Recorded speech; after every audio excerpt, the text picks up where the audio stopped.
سوال ہے کہ سلف سے امام ابو حنیفہ کا کون سا مسئلے پر اختلاف تھا، وضاحت کر دیجئے۔ سبحان اللہ، اس کے لیے تو کم سے کم 10-15 دن چاہیے۔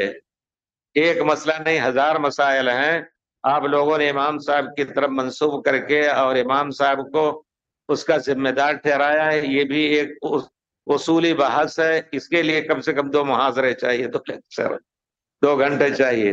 اور پھر امام ابو حنیفہ رحمۃ اللہ علیہ سے جو چیز ثابت ہے وہ ہمارے حنفی لوگ نہیں کرتے ہیں۔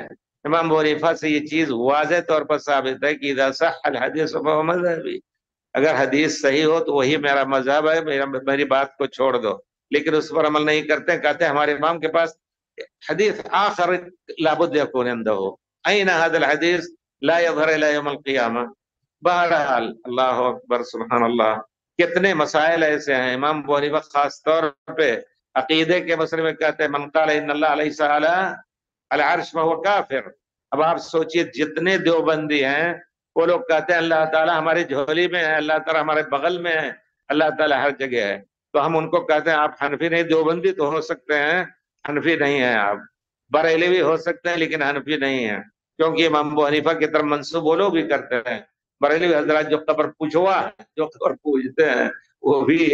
تو بہرحال اللہ تعالیٰ ہدایت دے، ہمیں ڈھونڈنا ہے امام صاحب رحمۃ اللہ علیہ کی نصیحت پر عمل کر کے اگر آدمی زندگی گزر رہا ہے تو وہ بھی سلفی ہے۔ یعنی امام سلفی کا معنی پیارے رسول صلی اللہ علیہ وسلم اور صحابہ کرام کے طریقے پر ہے۔